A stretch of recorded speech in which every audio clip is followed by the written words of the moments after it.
Back తెలంగాణలో లోక్సభ ఎన్నికలకు EC అన్ని ఏర్పాట్లు పూర్తి చేసింది. ప్రశాంత వాతావరణంలో ఓటర్లు తమ ఓటు హక్కును వినియోగించుకునేలా ప్రత్యేక చర్యలు తీసుకుంది. అభ్యర్థులు అధిక సంఖ్యలో ఉన్న నిజామాబాద్లో పోలింగ్ సమయాన్ని మార్చారు.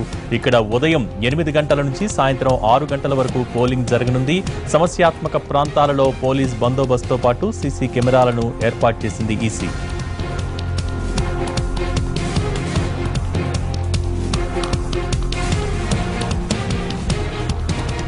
తెలంగాణలో 2,97,00,000 మంది ఓటర్లు తమ ఓటు హక్కును వినియోగించుకోనున్నారు. ఇందులో 1,49,30,726 మంది పురుషులు, 1,47,76,370 మంది మహిళలు, 1,504 మంది ఇతరులు, 11,320 మంది సర్వీస్ ఓటర్లు, 1,731 మంది ఎన్ఆర్ఐ ఓటర్లు ఉన్నారు. 17 లోక్సభ స్థానాలకు 34,604 పోలింగ్ కేంద్రాలు ఏర్పాటు చేశారు. రేపు ఉదయం 7 గంటల నుంచి సాయంత్రం 5 గంటల వరకు పోలింగ్ జరుగుతుంది. 13 అసెంబ్లీ నియోజకవర్గాల పరిధిలోని మావోయిస్టు ప్రభావిత ప్రాంతాలలో సాయంత్రం 4 వరకే పోలింగ్ జరగనుంది.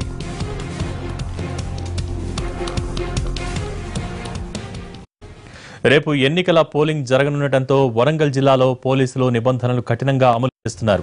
స్థానికేతరులను పంపించి వేయడంతో మద్యం, నగదు పంపిణీపై దృష్టి సారించారు. ఈవీఎంలకు 3 అంచెల భద్రత కల్పించామంటున్న వరంగల్ నగర పోలీస్ కమిషనర్తో మా ప్రతినిధి అరుణ్ ఫేస్ టు ఫేస్ ఇప్పుడు చూద్దాం. ప్రచార పర్వం ముగిసింది. ఇక ఎన్నికల ఏర్పాట్ల మీద అధికారులందరూ కూడా సమాయత్తమైనారు. వరంగల్ జిల్లా పరిధిలోకి 2 నియోజకవర్గాలు ఉన్నాయి. ఇందులో వరంగల్ పార్లమెంట్ నియోజకవర్గంతో పాటు మహబూబాబాద్కు సంబంధించినటువంటి పార్లమెంట్ నియోజకవర్గంలో పూర్తి స్థాయిలో అన్ని చర్యలు తీసుకోవడం జరిగింది. ఇప్పటికే పోలింగ్ సిబ్బందికి కావాల్సినటువంటి ట్రైనింగ్ కూడా పూర్తి చేయడం జరిగింది.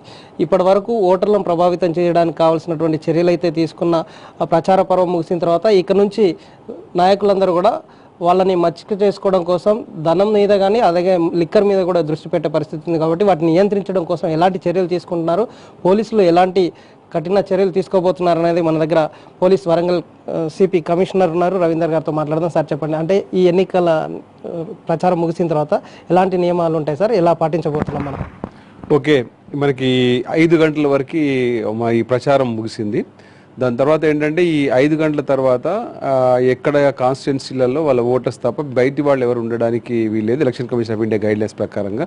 సో అన్నీ కూడా అందరు ఆఫీసర్స్ కూడా దీనిపై అందరికీ ఆదేశాలు ఇవ్వడం జరిగింది. వాళ్ళ కాన్స్టిట్యున్సీస్లో ఫంక్షనల్స్ కానివ్వండి, లాడ్జెస్ కానివ్వండి, ఇంకా ఇతరత్ర చౌల్టీస్ కానివ్వండి, ఎక్కడైనా కానీ కొత్త వాళ్ళు ఉంటే వాళ్ళని పంపించేయమని చెప్పి, ఓటర్స్ కాని వాళ్ళైతే పంపించేయమని చెప్పడం జరిగింది.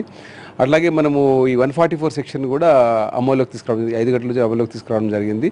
ఎలాంటి మీటింగ్స్ కానీ సెషన్స్ కానీ పర్మిషన్ లేకుండా ఎలాంటి జరగడానికి వీల్లేదు. ఇది ఈరోజు 5 o'clock నుంచి మళ్ళీ మనకి 12th మార్నింగ్ 6 o'clock వరకు ఇది అమల్లో ఉంటుంది. సో ఇట్లాగే మనము ఈ బందోబస్తు గురించి కాకుండా మనం మీరు అన్నట్టు ఏంటంటే ఇప్పుడు ఈ రోజు రేపు చాలా క్రూషియల్ అయినటువంటి విషయం. అంటే ఎక్కువగా డబ్బు పంపిణీ కానీ, లిక్కర్ పంపిణీ కానీ, ఇంకా గిఫ్ట్ పంపిణీ కానీ జరిగే అవకాశం ఉంటుంది. కాబట్టి మనం ఆల్రెడీ ఒక 25 ఫ్లైయింగ్ స్క్వాడ్స్ని, తర్వాత 20 చెక్ పోస్ట్ని మనం ఆల్రెడీ నడుపుతున్నాము.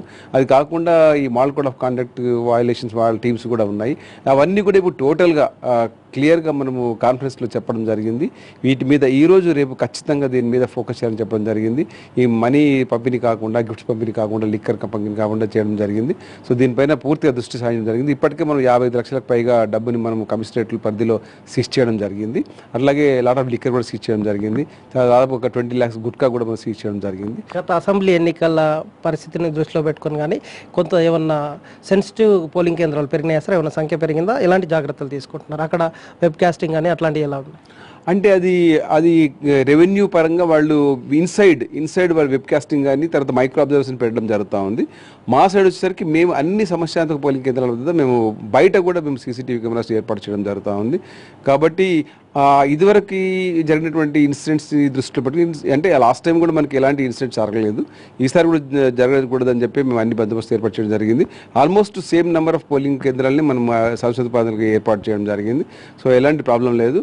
నా అప్పీల్ ఓటర్స్కి ఏంటంటే వాళ్ళు నిర్భయంగా ఎలాంటి భయాందోళన గురి కాకుండా ప్రశాంతంగా వాళ్ళు వచ్చి ఓటు హక్కు నిర్వహించుకోవాలని చెప్పి కోరుకుంటున్నా. అట్లాగే ఎవరైనా సరే ఈ చట్ట వ్యతిరేక పనులకు పాల్పడితే, ఏదైనా ఆటంకం కలవడానికి ప్రయత్నం చేస్తే, అల్లర్లకు పాల్పడడానికి ప్రయత్నం చేస్తే తప్పకుండా కఠినంగా వివరించడం జరుగుతుంది. ఈవెన్ పీడియాక్ పెట్టడానికి కూడా సంకోచించమని చెప్పి తెలియజేసుకుంటున్నాను. Thank you. వరంగల్ పోలీసులు గట్టి భద్రతా చర్యలు తీసుకున్నాము. ఎవరు కూడా ఎలాంటి ఇబ్బందులు పడకుండా స్వేచ్ఛగా వచ్చి తమ ఓటు హక్కును వినియోగించుకోవాలి. ఓటు ప్రజాస్వామ్యయుతంగా ఉంటుంది కాబట్టి వాళ్ళ ప్రజాస్వామ్యబద్ధంగా వినియోగించుకోవాల్సినటువంటి ఓటును వేసి ప్రజాస్వామ్యాన్ని కాపాడాలని పోలీసులు చెప్తున్నారు. అలాగే ఎవరికి భయాందోళన లేకుండా చూసుకోవాల్సిన జాగ్రత్తలన్నీ కూడా తీసుకున్నాం కాబట్టి జాగ్రత్త చర్యల్లో బాగా అన్ని చర్యలు తీసుకున్నాం. ఎలాంటి ఇబ్బందులు అయితే తలెత్తో గతంలో జరిగిన ఎన్నికల ఎంత సవ్యంగా జరిగినాయి వాటికంటే అద్భుతంగా జరగబోతున్నాయి అనేది వరంగల్ పోలీస్ కమిషనర్ చెప్తున్న తీరు.